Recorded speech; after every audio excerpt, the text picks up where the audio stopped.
اگر آپ چاند کے پہلے 7 دنوں میں سورۃ بقرہ پڑھنے کی نیت مان لیں تو یقین جانیے میں نے اس کے ایسے ایسے معجزات اپنی آنکھوں سے دیکھے ہیں جنہیں بیان کرتے ہوئے آج بھی دل کانپ جاتا ہے۔ اگر آپ اپنی مشکلات، پریشانیوں اور رکے ہوئے کاموں کے لیے اسے پڑھنا شروع کر دیں تو چند ہی دنوں میں اللہ کی مدد آپ کے شامل حال ہو جاتی ہے۔ آپ خود حیران رہ جائیں گی کہ اتنی بڑی مشکل بھی اس طرح حل ہو سکتی ہے۔ اس ویڈیو میں آپ کو آسان طریقے سے بتاؤں گی کہ سورۃ بقرہ کو کیسے پڑھنا ہے، کس ٹائم پڑھنا ہے اور کس طرح آپ اس سے زیادہ فائدہ حاصل کر سکتی ہیں۔ تو ویڈیو کو آخر تک ضرور دیکھیے گا۔ السلام علیکم مائی یوٹیوب فیملی، کیسے ہیں آپ سب؟ امید کرتی ہوں آپ سب ٹھیک ہوں گے۔ آج کی ویڈیو خاص طور پر ان بہنوں کے نام ہے جو ہمیشہ کمنٹ کرتی ہیں کہ ہمارے رشتہ نہیں ہو رہا، ہمارے لیے دعا کریں، یا ہمارے والدین بیمار ہیں ان کے لیے دعا کریں، یا ہمارا شوہر جو ہے ہمارے ساتھ ٹھیک نہیں ہے آپ ہمارے لیے دعا کریں۔ انسان جب بے بس ہوتا ہے، ٹوٹا ہوا ہوتا ہے، وقتی طور پر کمزور ہوتا ہے تو دوسروں سے دعا کی درخواست کرتا ہے۔ میں ان سب کا درد محسوس کرتی ہوں۔ بہت سی بہنیں رزق کی تنگی، اولاد کی پریشانی، رشتوں کے مسائل، بندشوں، حسد، نظر بد اور گھریلو بے سکونی جیسی مشکلات سے گزر رہی ہوتی ہیں، اور اکثر یہ سوال کرتی ہیں کہ ہم قرآن پڑھتی ہیں پھر بھی زندگی کیوں نہیں بدلتی۔ تو آج کی ویڈیو ان سب کے لیے ہے جو ٹوٹ چکی ہیں، جو ہر دعا، ہر وظیفہ آزما چکی ہیں، اور اب دل صرف یہی کہتا ہے کاش میری زندگی میں بھی کوئی معجزہ ہو جائے، اور وہ معجزہ ہے سورۃ بقرہ۔ چاند کے پہلے 7 دن آپ نے قسمت بدلنے والے دن ہیں یہ۔ جب نیا چاند نظر آتا ہے تو یہ صرف مہینے کا آغاز نہیں ہوتا بلکہ اللہ کی رحمتوں کا ایک نیا دروازہ کھلتا ہے۔ حدیث مبارکہ میں ہے چاند کے شروع دنوں میں کیے گئے اعمال میں برکت دے دی جاتی ہے۔ اسی لیے جب اسلامی مہینہ شروع ہوتا ہے تو پہلے 7 دن عبادت، دعا اور قرآن کے لیے سب سے بہترین دن ہوتے ہیں۔ اگر انہی دنوں میں آپ سورۃ بقرہ پڑھنا شروع کر دیں تو پورے مہینے بلکہ پوری زندگی میں سکون، آسانیاں اور برکتیں اترتی ہیں۔ رسول اللہ صلی اللہ علیہ وآلہ وسلم نے فرمایا اپنے گھروں کو قبریں نہ بناؤ، سورۃ بقرہ پڑھا کرو۔ جس گھر میں سورۃ بقرہ پڑھی جاتی ہے وہاں سے شیطان بھاگ جاتا ہے۔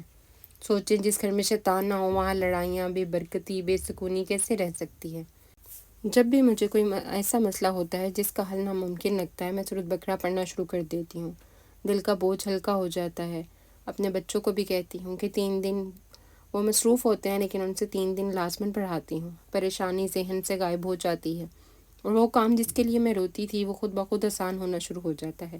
شروع میں میرے لیے بھی ایک دن میں پوری سورت پڑھنا آسان نہیں تھا، لیکن آہستہ آہستہ محبت بڑھتی گئی۔ اب میں ایک ہی نشست میں مکمل کر لیتی ہوں بغیر تھکن کے۔ سورۃ بقرہ کے بہت زیادہ فائدے ہیں۔ رزق میں بے پناہ برکت ہوتی ہے، حسد، نظر بد اور جادو و بندش سے حفاظت ہوتی ہے، گھر میں سکون، محبت، رحمت کا نزول ہوتا ہے، دعاؤں کی تیزی سے قبولیت ہوتی ہے، دل سے ڈر، خوف اور بے چینی کا خاتمہ ہوتا ہے، رشتوں کے مسائل میں آسانی ہوتی ہے، پسند کی شادی، اولاد اور رزق کے دروازے کھلتے ہیں۔ یہ سب میں نے اپنی زندگی میں دیکھا ہے۔ اس کا طریقہ کار میں آپ سے شیئر کرنا چاہتی ہوں کہ کیسے پڑھنی ہے۔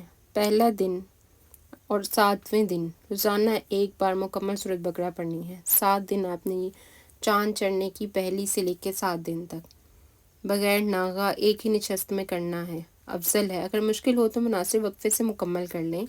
پڑھنے کا طریقہ اس کا ایسے ہے کہ شروع میں 11 مرتبہ درود ابراہیمی پڑھیں، سورۃ بقرہ مکمل کریں، آخر میں 11 مرتبہ درود ابراہیمی، پھر عاجزی سے دعا کریں۔ دعا کا سنت طریقہ اللہم انی اسألک، پھر یا اللہ 3 بار، پھر اللہ کے صفاتی نام، آخر میں اپنی حاجت مانگیں۔ یقین جانیے آپ کی دعاؤں میں ایک عجیب مٹھاس، عاجزی اور قبولیت پیدا ہو جائے گی۔ ہر نئے چاند کے شروع 7 دن اس عمل کو لازمی کریں۔ باقی مہینے میں چاہیں تقسیم کر کے پڑھیں، مگر یہ پہلے 7 دن معجزاتی والے دن ہوتے ہیں، انہیں ضائع نہ کریں۔ چلیں آخر میں اب ہم دعا کر لیتے ہیں۔ اے اللہ، ہم سب تیرے عاجز بندے تیرے حضور ہاتھ اٹھائے کھڑے ہیں۔ یا رب، ہماری کوتاہیوں، گناہوں، لغزشوں اور غلطیوں سے درگزر فرما۔ اے اللہ، ہمارے دلوں کو روشن فرما دے، ہماری زبانوں کو پاک فرما دے، ہمارے گھروں میں سکون اور برکت نازل فرما دے۔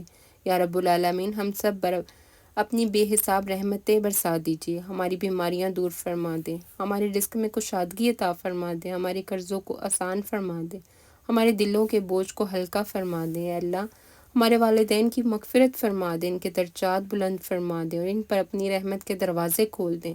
یا رب ہماری اولاد کو نیک صالحہ فرما بردار اور کامیاب بنا دے، انہیں دین کی محبت عطا فرما، ان کے دلوں میں نماز کی مٹھاس ڈال دے۔